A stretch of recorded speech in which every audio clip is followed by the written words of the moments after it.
I'm Larry Ferlazzo. Differentiating instruction. To some educators, it conjures visions of having to create a different lesson for every student in the room and long nights of planning and grading. That insanity is not what differentiation is all about. Differentiating instruction is really a way of thinking, not a pre-planned list of strategies. Oftentimes, it is making decisions in the moment based on this mindset. It's recognizing that, to paraphrase Rick Wormeli, fair doesn't always mean treating everyone equally.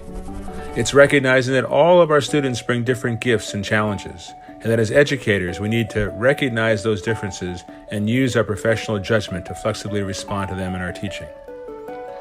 Carol Tomlinson talks about the ability to differentiate in three areas: content, process, and product.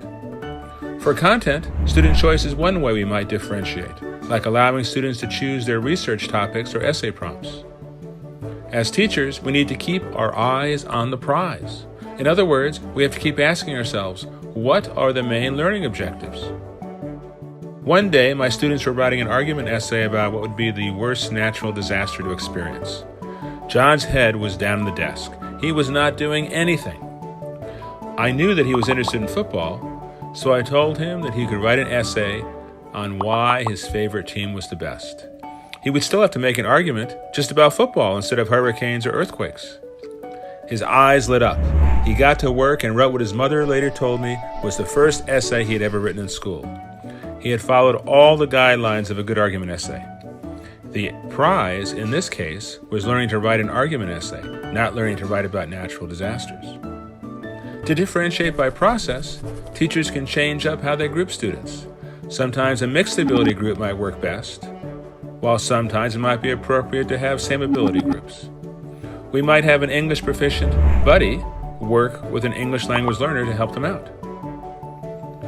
During independent reading time in my early morning class several years ago, one student tended to fall asleep. I told him that if he wanted, he could go to the back and sit on a desk and read. Soon, several others joined him. A few days later, I saw another student dozing off. Before I could say anything, one of his classmates whispered to him, "Just go sit on a desk." Again, it's a matter of keeping our eyes on the prize.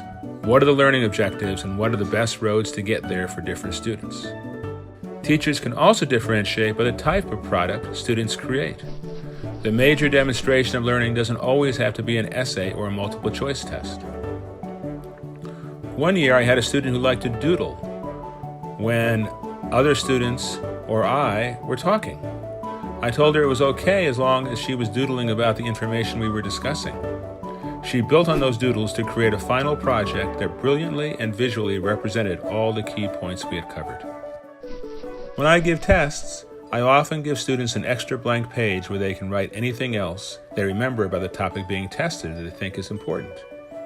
I often find the quality of thinking and writing better there than in response to my test questions. None of the differentiating strategies I've mentioned have created any extra work for me. They did require that I had relationships with my students to know their strengths, challenges, and interests. And I needed to demonstrate flexibility in my thinking.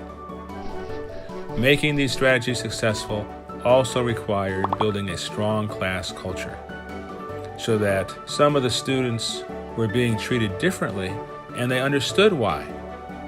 And they understood that that was the only way to be truly fair. The ideas mentioned here are just a drop in the bucket.